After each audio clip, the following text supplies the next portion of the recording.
തൃപ്രയാർ ക്ഷേത്രക്കുളവും ക്ഷേത്ര പരിസരങ്ങളും വൃത്തിയാക്കണമെന്നാവശ്യപ്പെട്ടുകൊണ്ട് ബി.ജെ.പി. നാട്ടിക മണ്ഡലം കമ്മിറ്റി ക്ഷേത്ര മാനേജർക്ക് നിവേദനം നൽകി. തൃപ്രയാർ ക്ഷേത്ര പരിസരത്ത് തേവർ ആറാട്ട് നടത്തുന്ന പുത്തൻകുളം വർഷങ്ങളായി വൃത്തിഹീനമായി കിടക്കുകയാണ്. ഭക്തർക്ക് ഉപയോഗിക്കാൻ പറ്റാത്ത രീതിയിലാണ് ഇപ്പോൾ ക്ഷേത്രക്കുളം. ക്ഷേത്രത്തിലെ മേൽശാന്തിമാർ അടക്കം വേനൽക്കാലത്ത് ഉപ്പുവെള്ളം കയറിയ പുഴയിൽ കുളിക്കേണ്ട ഗതികേടാണ് ഇപ്പോൾ നിലനിൽക്കുന്നത്. അകലെ നിന്നും ക്ഷേത്രത്തിലേക്ക് വരുന്ന ഭക്തർക്ക് കാലും കൈയും കഴുകി ശുദ്ധിയായി ക്ഷേത്രത്തിലേക്ക് പോകാൻ പറ്റാത്ത അവസ്ഥയാണ് ഉള്ളത്. കനോലി കനാലിൻ്റെ തീരത്ത് മനുഷ്യവിസർജ്യമടക്കം നിറഞ്ഞ് ദുർഗന്ധം വമിക്കുന്ന സ്ഥിതിയിലാണ്. ക്ഷേത്ര പരിസരങ്ങൾ മാലിന്യ കൂമ്പാരങ്ങൾ കൂടി കിടക്കുകയാണ്.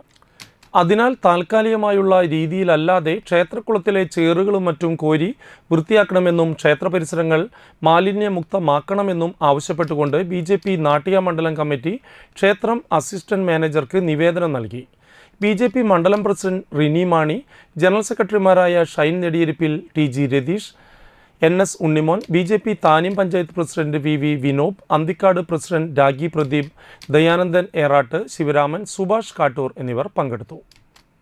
ഇപ്പോൾ തന്നെ നമ്മൾ കാണുന്ന ഒരു കുളമാണ് ഇവിടെ തേവരുടെ തീർത്ഥക്കുളമായിട്ടുള്ള നമ്മളുടെ തൊട്ട് മുമ്പിൽ കാണുന്ന കുളം.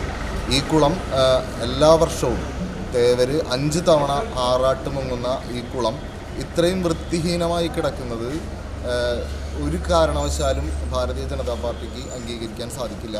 കുളം മാത്രമല്ല, നമ്മൾ ഈ ക്ഷേത്രത്തിൻ്റെ പല പരിസരങ്ങളും പരിശോധിക്കുകയാണെങ്കിൽ പലയിടത്തും മാലിന്യ കൂമ്പാരങ്ങൾ കാണാം.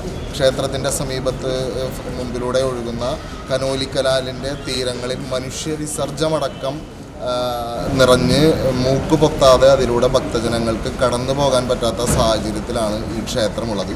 അപ്പോൾ ഈ ക്ഷേത്രത്തിൻ്റെ നല്ല രീതിയിലുള്ള നടത്തിപ്പ് ഒരിക്കലും സാധ്യമാകാത്ത രീതിയിലാണ് ക്ഷേത്രം മാനേജ്മെൻറ്റും അല്ലെങ്കിൽ അതിൻ്റെ അധികാരികളും